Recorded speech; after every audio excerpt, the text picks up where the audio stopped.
Can you copy during the examination? Technical like MCA or MSc or BSc, all of your programs or can all be worked out in your virtual lab. Hold on to it, because by then your LMS would be active and your study materials would already be there in the form of e-content in your end-term examination. Easy 40 mark scoring. The rest 30 marks is your descriptive questions where you have to type. Each is around 7.5 marks. Hey guys, Suraj here from the Middle Class Breaker. In today's video, let me talk about how I have successfully completed my UG degree from Amity Online, and let me give you an insights on how hard or easy it was for me. Without much further ado, let's get into the video.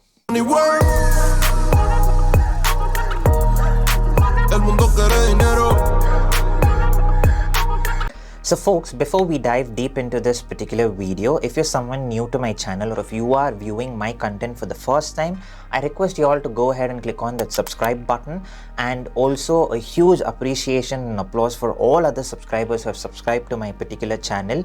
It means a lot to me. Thank you so much.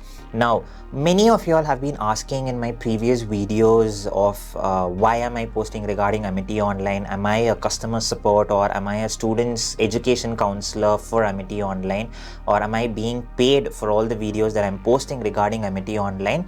That is all not true, because I am a regular student, an online Amity Online student, as so many of you all out there. Now, the reason why I started posting regarding Amity Online was there were a lot of them who were trying and seeking questions related to Amity Online, and I felt that this would be a good reason for me to also start my YouTube channel and post any videos that would solve the queries of students who are trying to get into Amity Online or online education in general. Now, I pursued my UG from Amity Online. I've also got enrolled into the PG of Amity Online. Now, regarding my PG, of what course I've joined, what is the fees that I paid for, what are the payment methods, and within how many days I've got my ID card and books, all of this will be posted onto my upcoming videos or the next video. So stay tuned. If you still haven't subscribed, go ahead and click on that subscribe button so that you don't miss any of my PG content from this particular channel. Now, regarding my UG, I pursued journalism and mass communication from Amity Online.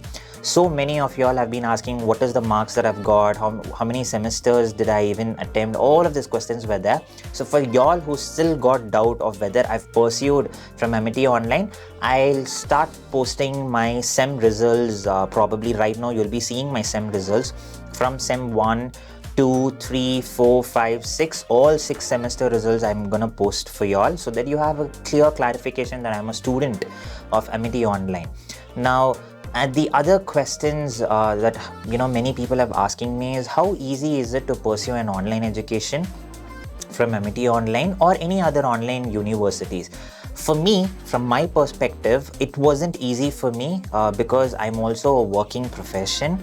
Now, I will not be able to attend online classes. My assignment dates usually used to be at the very deadline dates. Like if the deadline is November 1st, I will start my assignments today, which is October 31st. That is how my assignment submission dates used to be. For me, it wasn't easy, but for someone who's coping up with their day-to-day assignments and live classes, it's very easy for y'all. Now, I wouldn't say that the mistake is from Amity Online, because the mistake is solely on me. It was me who lethargically tried to attend the assignments, or didn't have time. I could have made that 2 hours of time for the classes, but it was solely on me that I was like, okay, let's see the recorded classes. Why to attend the live classes? I could just continue with my work and not take 2 hours of permission. All of these things used to run in my mind, but later and later I sort of realized that it could have been better if I'd interacted in the live classes rather than taking an off and watching the recorded classes, because recorded classes is mostly going to be like how you're viewing this particular YouTube video right now. It's only me talking. You cannot shoot your questions, and even if you shoot your questions, you have no clue when I'm going to reply to it, right? Like you might comment any questions in the comment section box, and you might have no clue when I'm going to reply. I might reply reply or I might not reply for it. That was the case when I happened to watch the recorded classes. At least in Amity Online, when you comment something to student support, they usually get back to you in 2 days regarding any questions that was there. Now, this is how easy or tough from my perspective. For me, it was slightly in between. It wasn't too easy, nor was it too tough, and that is solely on me. Now, second thing that most of y'all have to understand is it's an online education. It's not a regular degree. So please don't get into that mindset of if you pay the fees, immediately you need to get your ID card. If the moment you start pay the fees, the next day itself, all of your courses, your LMS, your book should be dispatched. That's not gonna happen, guys, because on a regular institution, there are at least hundreds or maybe even thousands of people working in a day-to-day basis where they enter into a college. Then there's an admin department, there's a back-end department, then there's a tech team. All of these things are there. In Amity Online, that's not the case. Of course, Amity University is there, but that's a whole lot of a different scenario. In Amity Online, there are very few numbers of people who are trying to cater to all the needs of maybe thousands and thousands of students who are getting enrolled into Amity Online, because no one even thought that online education would shoot up like this. Now, in case you're facing some issues regarding your books dispatch, you have paid the fees and your books haven't been landed to you even after 30 days or 45 days, please hold on to it, because by then your LMS would be active and your study materials would already be there in the form of e-content. What is e-content? You would just have like a normal PDF that you could go through, or it's the same. Whatever is there in the e-content in your LMS, it's going to be the same in your hard copy that you receive. So you don't have to wait. Most of the times your assignments are going to get released a bit late, but regardless of whatever time they come, they give you an ample amount of time to finish it. Now, for example, my assignments for my PG had started in the month of August, if I'm not wrong, or September first week, and the tentative date for me to finish is December 31st or December 30th or Jan 1st. I'm not sure about that, but it's like almost close to 4 months, and you barely have to answer like 100 questions. 100 questions for 4 months is quite an amount of time. Let's say you finish each module's assignment or 2 modules assignment in a week. It's easy for you to finish the whole assignment before January or 2024. That's the amount of time that they give you. So don't expect your normal degree wala situation in your online. That is my humble request and opinion on the whole regarding the online education system. Now, the third thing is, most of you all have been asking, how's the exam? Exam is quite easy, guys. In case you try and finish your assignments, which is your internal assignment 1 and assignment 2, or for any other colleges, it's the same pattern. If you finish your internal assignments, easy 30 marks is being given to you, which is very easy because it's an open book, right? Your internal assignments, you can copy it from your book, you can copy it from Google, you can copy it from any external source, could be from another author written book. No matter what you could even copy it from a newspaper if the particular question's answer is there in a newspaper. Nobody's gonna come and be like, hey, you know what, you cannot copy from internet, because it's an open book. It's as simple as that. So all you need to do is take time for each and every question, thoroughly read it properly, and cross-check if that is the answer for that particular question at least twice. As simple as it. Sometimes your questions are not going to be from the book, guys. Let's all understand, we are grown up, we are pursuing our UG or PG, so don't expect all the questions to appear from your materials. Please go ahead and put some effort and try to read other books which is being recommended by a particular author of your subject. After every chapter or after every module, at the very end, you will have certain books that they recommend. I understand that not all of us are going to read all the books, but at least try to see if that particular PDF is available in a cracked version on Google. Just try reading 2-3 pages of every module that has been recommended. This way you will be able to gather more knowledge, and it is also easy for you to get that easy 30 marks. There is 70 marks, out of which I think you barely have to score about 40 marks, because from your internal assignment and from your external assignment, 35% of marks should be there, and I think 40 marks suffice that 35% in your end term examination. Again, in your end term examination, you have 20 MCQs, which alone will fetch you 40 marks. So if you've thoroughly gone through all of these materials and assignments, similar questions of MCQs have also been asked in your end term examination. Easy 40 mark scoring. The rest 30 marks is your descriptive questions where you have to type. Each is around 7.5 marks.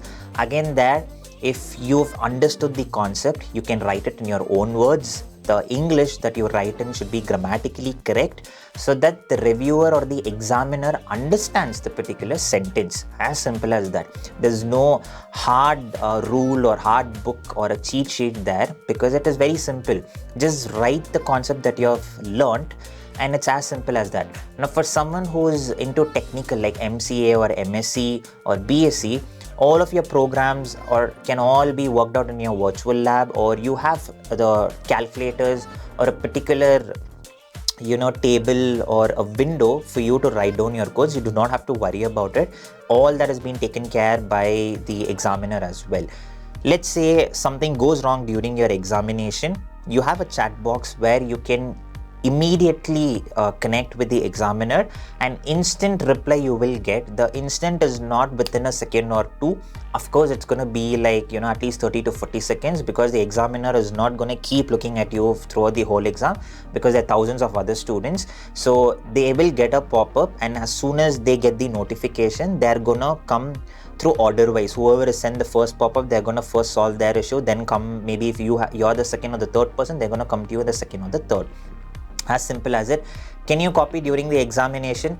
There are chances, but it's not easy, guys, because I would personally say that your regular examination that you go ahead and write in the universities, right, seems much more easier, because at least you can converse there with someone who's sitting in front of you or who's sitting behind.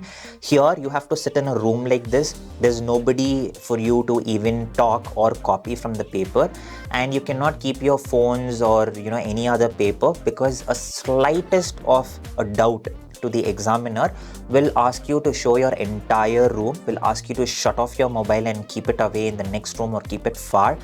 And even the AI that has been monitoring you, let's say you lift your hand like this, or you move, you get up from your chair, is going to give you warning. 10 warnings of such is gonna ban you from that particular exam, and you cannot rewrite it in the same semester. You have to take it to the next semester, which becomes like a back. This particular semester you have got one back, because they banned you from the examination because you tried cheating or doing so. So please don't try to cheat, because firstly, you try cheating it, you're just gonna get the degree paper for namesake. You go to your interview, you're gonna struggle. No questions that the interviewer is gonna ask, you're gonna clear it. So anyways, it's just a paper which is gonna be wasted. It's better that you study and you write it so that you understand the concept, so that when you go to a job and when the recruiter asks you certain questions, you're at least able to understand the basics of it and answer in your own words. That way, whatever money that you're paying for your degree is worth it, rather than just a paper of sheet that you're just gonna frame it and put it. Now that's up to you, but for this particular question, it's not easy. You cannot copy just like that. Now the third thing is, most people are asking me regarding the project guidelines. I've made a whole video regarding the project guidelines. If you haven't still watched it, please go to my channel and type project guidelines, and you'll get a complete 14 minutes or 15 minutes video where you can go in and completely understand. But I'll just give you a gist of it. Project guideline is compulsory. You have to submit a project in your final semester, or probably even in your 5th semester. So start working on your project from Sem 2. Don't wait till 3rd sem or 4th sem, because each project has to be a unique one. You cannot have plagiarism. I hope you guys understand what plagiarism is. If you guys do not understand what plagiarism, or how to find if your particular project is not plagiarized, write it down in the comment section. I will make a separate video for that. But your project should not be plagiarism. It should not come under the plagiarism detector. That's the most important thing. So you cannot copy from Google. It's as simple as that. So you have to literally come up with a concept, come up with a title, come up with what technique or method you're going to use for your particular project, and you have to type it. Literally type it, like how you write a storybook from the beginning without copying. It's the same manner that you're going to write with your project. Very important, because without this particular project you're not going to pass your degree. It is as simple as that. Regardless of how good you have scored in other subjects, if you're not submitting your project, you are not going to finish your degree. I know so many people that who had no idea about it and came all the way up to 6th semester, was not able to submit the project. They still haven't finished the degree where I finished the degree, because I submitted the project work before time. So please be really serious about your project and take it serious from the 2nd semester. Start collecting titles, method, techniques, what is the project work that you're trying to come up with from your 2nd semester onwards. So all the backend you have done it and completed in Sem 2. Sem 3 onwards you can write. So you have 3 semesters, like literally 6 months plus 6 months plus 6 months. You have almost close to 18 months to just write your project work, which is more than enough for you to even finish your PhD thesis if you're really good at it. So do not, be like a last minute guy, at least in your project work, because I think that's one good thing that I happen to do in my UG. Now, the other question that most people are asking me is regarding the payment. They're not trusting the payment guidelines or portals. So they're like, can I trust the person? How do I do the payment? All of these things, my only answer to you is, do not transfer anybody over PhonePe through an individual number. Do not pay in an unrecognized website. Don't go and give cash to somebody. Please don't follow these 3 things. The only way that you can submit your fees is through the official website of Amity Online. AmityOnline.com, that's the website. It is there that you fill your application form for your admission, you submit your documents, then you pay the fees either through a debit or a credit or an UPI or through net banking. If you have none of these options, because some of y'all will be in the outskirts, or you'll be coming from a rural area where you might not have access to PhonePe. Imaginarily, let's say, and I'm sure everybody has access to PhonePe and GPay right now, but imaginarily, let's say that the person who's pending for you could be your father, mother, have no access to any of these things. Very simple. You can go and submit a DD to the given particular address and name. The counselor will give you. On that particular, the name that you're submitting the DD should be Amity University from Noida, Uttar Pradesh. That way it is correct. Don't go ahead and submit to an individual name. Now, for example, if they're giving you the bank details to Suraj S, which is my name, I do not own Amity Online. It is as simple. You should just avoid the calls.